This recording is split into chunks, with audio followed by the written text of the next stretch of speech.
வணக்கம். செல்வகுமாரின் உங்கள் ஊருக்கு மழை எப்பொழுது? உங்கள் மாவட்டம், உங்கள் ஊர், உங்கள் பகுதிக்கு மழை எப்பொழுது? விளக்க அறிக்கை 2025 டிசம்பர் 26 வெள்ளிக்கிழமை அதிகாலை நிலவர ஆய்வறிக்கை. அதிகாரப்பூர்வ வானிலை அறிக்கைக்கு இந்திய வானிலை ஆராய்ச்சித்துறை அறிக்கையை பார்க்கவும். நிறைய பேர் பனி வந்துவிட்டது, இனிமேல் மழை வராது என்று மீண்டும் கதை பேச தொடங்கி இருக்கிறீர்கள். ஒன்றே ஒன்று, ஆண்டுக்காண்டு உங்களுடைய மனதை மாற்றி மாற்றி பார்க்கிறேன், ஆனால் நீங்கள் மாறுவதாக இல்லை. இந்த ஆண்டாவது மாறிவிடுவீர்கள் என்று அழுத்தம் திருத்தமாக சொல்லிக் கொண்டிருந்தேன். பனி இருந்தாலும் மழை பிறகு உண்டு, ஜனவரியிலும் மழை உண்டு என்று சொல்லிக் கொண்டிருக்கிறேன். பனிக்காலம் முன்னாடி வந்தாலும் மழைக்காலம் மீண்டும் வரும் என்று சொல்லிக் கொண்டிருக்கிறேன். பருவமழை ஜனவரி இறுதி வரை இருக்கும், ஜனவரியில் நிகழ்வுகள் வலுவாக இருக்கும் என்று அழுத்தம் திருத்தமாக சொல்லியும் நீங்கள் இன்னும் நம்பாமல் பல்வேறு பக்க செய்திகளை பக்க விளைவுகளாக ஏற்படுத்தி கொண்டு நீங்கள் மனதை வேதனைப்படுத்திக் கொண்டிருக்கிறீர்கள். நேற்றைக்கு கூட ஒரு செய்தி ஊடகத்தில் வந்த செய்தியை பார்த்தேன். இனிமேல் மழை நிறைவடைந்து விட்டது, இனிமேல் பனிப்பொழிவுதான். தேவையா இந்த தகவல்? அதற்கு கீழே போய் கமெண்ட பார்த்தா கண்ணாமண்ணான்னு எழுதியிருக்காங்க. மழை இல்லாமே முடிஞ்சு போச்சு, அது இது இது ஒரே புலம்பல். இதற்கு முன்னாடி உங்களுடைய அனுபவத்திற்கு ஒரு பாடமும் சொல்லி கொடுத்திருக்கிறது அல்லவா? கடந்த 16-17 தேதிக்கு முன்னாடி எந்த அளவுக்கு நடுங்கியது குளிர் ஊட்டியில். அதற்கு முந்தைய நாள் கூட உறைபனியை கொடுத்தது ஊட்டியில். கடுமையான நடுங்கும் குளிர். கடந்த டிசம்பர் 14, 13, 14, 15 எல்லாம் நடுக்கியது குளிர். வழக்கத்திற்கு அதிகமான குளிர். மதியம் கூட நடுக்கியது. அன்றைக்கு என்ன சொன்னீர்கள்? மழை வராது, இனிமேல் நடுங்கும் குளிர் வந்து விட்டது என்று என்னையும் போட்டு அப்படியே வாட்டி எடுத்தீங்க. இவர் சும்மா சொல்லிக்கிட்டு இருக்காரு, மழை வராது, பனி நடுக்குது, மழை வருமா சொல்றாரு பாருங்க. சும்மா பீதியை கிளப்பிட்டு இருக்காரு அப்படின்னு சொன்னீங்க. பொறுமை பொறுமை என்று ரொம்ப மனதை கஷ்டப்படுத்திக்கிட்டு பொறுமையா இருக்க சொன்னேன். நீங்க என்ன சொன்னீங்க? வராதுன்னு அப்பையும் மந்திரம் ஓதிட்டே இருந்தீங்க. அப்புறம் 16, 17 மழை பெஞ்சுது. அப்பா சரியா சொன்னாருப்பா, 16, 17 மழை. இந்த குளிர் எங்கதான் போனுச்சுன்னு தெரியலையே, பா விலகிச்சு, மழை வந்துச்சு. ஆனா இதை யாரும் எதிர்பார்க்கவில்லையே. ஆகா, அப்ப குளிர் போனாலும் மழை வரும், அப்போ மழை இருக்கு அப்படின்னு ஒரு நம்பிக்கை வந்துச்சு.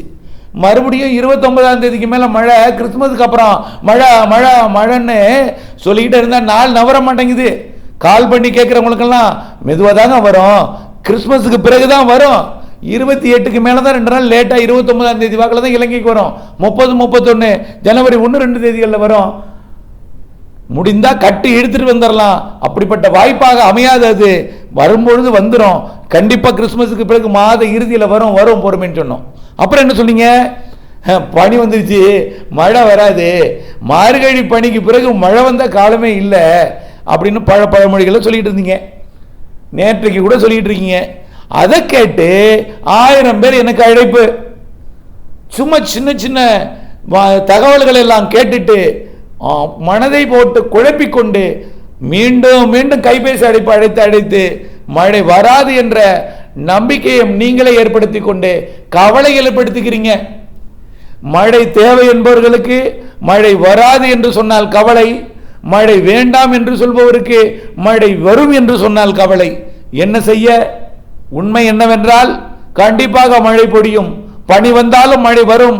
இது நீங்கள் இந்த ஆண்டு பாடமாக எடுத்துக்கொண்டு நல்ல உறக்க முட்டிக்கிட்டு நல்ல ஒரு அடையாளத்தை வைத்துக்கொண்டு நீங்கள் இதை மாற்றி பேசாமல், பனி வந்தாலும் மழை வரும், குளிர் வந்தாலும் மழை வரும், மழை வந்தாலும் குளிர் வரும், குளிரும் மழைக்கு தேவை, மழையும் குளிரும் கலந்த வானிலை இருக்கும்.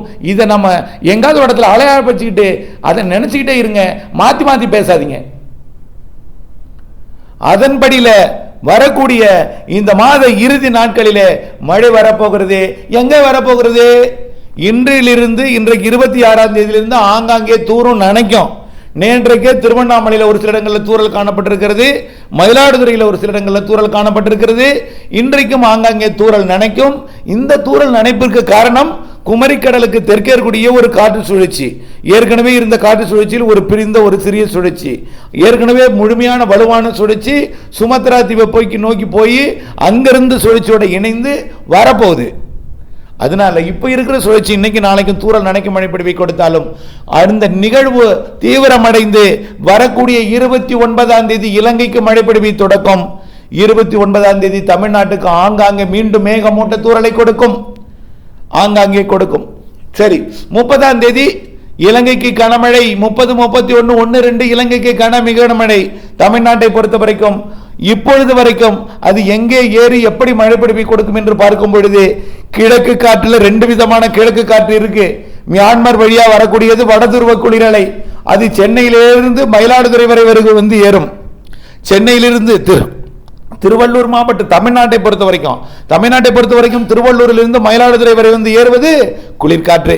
மயிலாடுதுறை மற்றும் மயிலாடுதுறைக்கு தெற்கே வந்து ஏறுவது கொஞ்சம் குளிரும் வெப்ப நீராவியும் கலந்தது, இன்னும் தெற்கே வருவது வெப்ப நீராவி. இவை வந்து ஏறி உள்ளே வரும் பொழுது சென்னையில் நுழைவது வெப்பமடைந்து வெப்பச்சலன மழை போல் ஈரோடு மாவட்டம் போய், கோயம்புத்தூர் நீலகிரி மாவட்டம் போய், திருப்பூர் கரூர் மாவட்டத்தின் மேற்கு பகுதிக்கு போய், திண்டுக்கல் மாவட்டத்துக்கு போய், திருப்பூர் கோயம்புத்தூர் தெற்கு பகுதிக்கு போய் வெப்பச்சலன இடிமழை பொழிவாக மாலை இரவு நள்ளிரவு அதிகாலை நேரங்களில் 30ஆம் தேதி இல்லைன்னா கவலைப்படாதீங்க.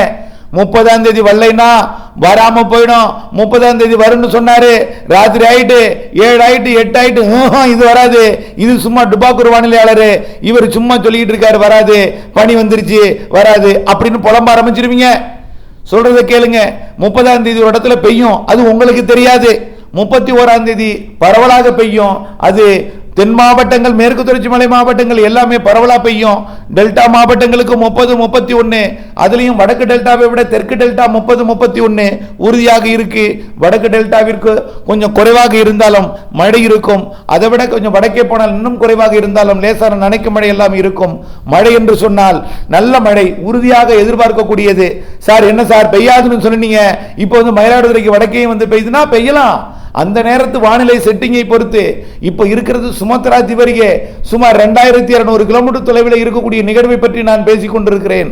ஆகவே அவ்வளவு தொலைவில் வைத்துக் கொண்டு இந்த அளவுக்கு வானிலை அறிக்கை சொல்வதும், நீண்ட காலத்துக்கு முன்பே டிசம்பர் இறுதியில் உண்டு, ஜனவரி மழை உண்டு என்று கிட்டத்தட்ட 9 மாதங்களுக்கு முன்பு கூறியதெல்லாம் எவ்வளவு பெரிய ஆழ்ந்த மண்டையை பித்துக் கொண்டு மண்டையை உடைத்துக் கொண்டு எவ்வளவு கஷ்டப்பட்ட இரவிலே உறக்கம் தொலைத்து கஷ்டப்பட்டு அதை ஆராய்ந்து முடிவெடுத்திருப்போம் என்பதையெல்லாம் நீங்கள் சிந்தித்து பார்க்க வேண்டாம். ஆகவே வரும் மழை இப்பொழுதே ஆய்வறிக்கையின்படி தெற்கு டெல்டா, தென் மாவட்டங்கள், தென் மாவட்ட மேற்கு தொடர்ச்சி மலை, தென் மாவட்ட உள்பகுதிகள், மேற்கு தொடர்ச்சி மலை மாவட்டங்கள், நீலகிரி முதல் கன்னியாகுமரி வரை, அதற்கு உள்ளேயும் திண்டுக்கல், திருச்சி தெற்கு, புதுக்கோட்டை, சிவகங்கை, ராமநாதபுரம், மதுரை. சார் என்ன சார் எல்லாம் மதுரை சொன்னீங்க, விருதுநகர் சொல்லக்கூடாது, எல்லாத்தையும் சொல்லிடுறோம்பா. தென் மாவட்டங்கள் சொல்லியாச்சு, விருதுநகர், திருநெல்வேலி, தென்காசி, கன்னியாகுமரி, தூத்துக்குடி, தேனி, மதுரை மற்றும் திண்டுக்கல், திருப்பூர், கோயம்புத்தூர், நீலகிரி, ஈரோட்டிலையும் காவிரி கரையோரம் கொஞ்சம் குறைவா இருந்தாலும் மேற்கே போக கொஞ்சம் கூடுதலாக இருக்கும். மேட்டூர் அருகே கொஞ்சம் குறைவா இருந்தாலும் தென்மேற்கே போக கூடுதலாக இருக்கும். கரூர்லையும் தென்னிலைக்கு மேற்கே கூடுதலாக இருக்கும். அரவக்குறிச்சிக்கு தெற்கே கூடுதலாக இருக்கும். கூடுதலா இருக்குன்னா கொட்டி தீர்த்துறாது, ஒரே நாள்ல எல்லா இடத்துலையும் ஒரே நேரத்தில் பெய்திராது. ஆங்காங்கே ஒதுக்கி 30, 31, 1, 2 தேதிகளில் இருக்கும். 30ஆம் தேதியும் 2ஆம் தேதியும் குறைவாக இருக்கும், குறைந்த பரப்பில் இருக்கும். 31, 1ஆம் தேதி 2 நாளும் எதிர்பார்க்கலாம். புத்தாண்டு பிறக்கும் நள்ளிரவு நேரத்தில், புத்தாண்டு தினத்தின் அதிகாலை நேரத்தில் கண்டிப்பாக தென் மாவட்டங்கள், உள் மாவட்டங்களுக்கு கனமழை காத்திருக்கிறது. ஒதுக்கி ஆங்காங்கே டெல்டா மாவட்டங்களுக்கும் வடகடலோரம் வட உள் பகுதிகளிலையும் ஆங்காங்கே மழை இருக்கும். நனைக்கும் மழை, தூறல் மழை. கிருஷ்ணகிரிக்கு கூட தூறல் இருக்கும், பெரிதாக மழை இருக்காது. தெற்கே போகத்தான் அது வடக்கு டெல்டாவிட மத்திய டெல்டா கூடுதல், மத்திய டெல்டாவிட தெற்கு டெல்டாவிற்கு கூடுதல். ஆகவும் ஒதுக்கி ஆங்காங்கே தென் மாவட்டங்கள், தென் மாவட்ட மேற்கு தொடர்ச்சி மலை மற்றும் கோயம்புத்தூர், திருப்பூர் விட்டு அதுலேயும் தெற்கே தான் உடுமலைப்பேட்டை, பொள்ளாச்சிக்கு நல்ல மழை இருக்கும். தாராபுரத்துக்கும் உண்டு, திண்டுக்கல், ஒட்டஞ்சத்திரம், பழனிக்கும் உண்டு. ஆனால் ஒதுக்கித்தான் இருக்கும். பரவலாக எல்லோருக்கும் ஒரே மாதிரியான மழைப்பொழிவு போயிடாது. புரிந்திருக்கும் நினைக்கிறேன். சரி, இந்த நிகழ்வு கரையை கடக்கும்னு எதிர்பார்த்தோம். ஆனால் கரையை கடக்காமல் கரையருகே வந்து விலகி போய் புதிய நிகழ்வோட இணைந்து வரும். இப்ப நான் சொல்லும் பொழுது போங்க சார், ஏற்கனவே 3 நிகழ்வு வந்துட்டு திரும்பி போயிட்டு சொன்னீங்க, இதுவும் வந்துட்டு திரும்பி போகுதுன்னு சொல்றீங்க. அப்ப இதே போல வந்துட்டு திரும்பி போவோம், ஒரே வழியா போயிடும் சார். ஏன் சார் வரும்னு சொல்லிட்டே இருக்கீங்க? ஆமா சொல்லுவீங்க, சொல்லி உடனே மெசேஜும் போடுவீங்க, கால் பண்ணியும் மண்டையை வருத்துவீங்க, என்ன எல்லாம் பண்ணுவீங்க. ஆகவே தயவு செய்து சொல்லிட்டேன், யாரா இருந்தாலும் எனக்கு கால் பண்ணாதீங்க. உங்களுடைய கால் தான் என்னுடைய வானிலை அறிக்கையை கெடுக்குது, தெரியுதுங்களா? கேட்டுட்டு அமைதியா இருங்க. என்னுடைய வானிலை அறிக்கையை நீளமாக்க போறதும் என்னுடைய புலம்பலுக்கும் காரணம் உங்களுடைய கால் தான். கைபேசி ஒன்று கூட நான் வச்சுக்க முடியாம பண்றீங்க. நீங்க எனக்கு ஒரு கைபேசி கூட வச்சுக்க முடியாம பண்றீங்க. வானிலை அறிக்கை எவ்வளவு விளக்கமா சொல்றேன், அதை கேட்டுட்டு பேசாம இருங்க தயவுசெய்து சொல்லிட்டேன். யாரும் கைபேசி இறப்பு யாராக இருந்தாலும் சொல்லிட்டேன், வானிலை அறிக்கை தெளிவா கொடுத்திருக்கு. மனுஷனை நிம்மதியா இருக்க விடுங்க, எனக்கு கஷ்டம் கொடுக்காதீங்க. புரிதல் இல்லாமல், சரியான கல்வி அறிவு இல்லாமல் நீங்கள் செய்யக்கூடிய வேலை என்னை கஷ்டப்படுத்துகிறது. ஆக நான் அழைச்சிட்டு வரல, அந்த மாநில நான் அழைச்சிட்டு வந்து இப்படியே வா இப்படியே வான்னு கயிறு கட்டி இழுத்துட்டு வந்து ஓட்டிட்டு வரல. அது வர்றபடி உலகத்தை சுற்றக்கூடிய காற்று, உலகத்தை சுற்றக்கூடிய காற்று எங்காவது இடத்துல ஒரு நிகழ்வு உருவானால் பின்னோக்கி இழுக்கும், இன்னொரு இடத்துல வடக்கு ஒரு நிகழ்வுனா வடக்கு நோக்கி இழுக்கும், முன்னையும் பின்னையும் தள்ளும். தள்ளும் பொழுது எங்கே பிதுக்கும், எங்க அமுக்கும், எங்க நெருங்கும், எங்க விலகும், எல்லாமே அதுக்கு தான் தெரியும். நமக்கும் கணிக்க முடியும், அந்தந்த நேரத்தில் சொல்ல முடியும்.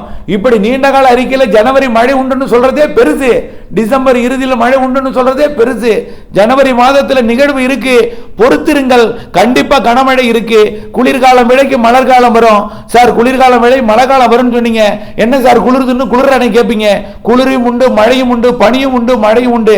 ஜனவரியில மீண்டும் மீண்டும் எல்லா வார்த்தையும் சொல்லி சொல்லி உங்களை புரிய வைக்க வேண்டிய இருக்கு, புரிஞ்சுக்குங்க. ஆகவே ஜனவரி மாதம் இது விலகி போய் தீவிரமடைந்து வரும்.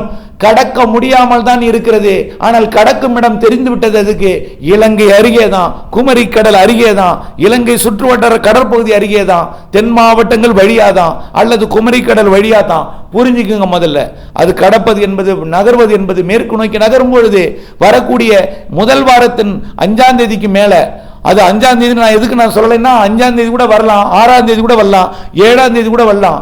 என்ன இருக்கக்கூடிய நிகழ்வோட செட்டிங், பனிப்பொழிவு, எதிர்ப்பு இதெல்லாம் பொறுத்து கண்டிப்பா 8ஆம் தேதி நகர தொடங்கினோம். 8ஆம் தேதி இலங்கைக்கு மழை பிடிப்பை கொடுக்க தொடங்கினோம். தாமதம் அடையும் பட்சத்தில் 2 நாள் லேட் ஆனாலும் 9, 10, 11, 12, 13 ஊடுருவி போய் தமிழ்நாட்டின் கிருஷ்ணகிரி, தருமபுரி வரைக்கும் எட்டி பிடித்து மழை பிடிப்பை கொடுக்கும்.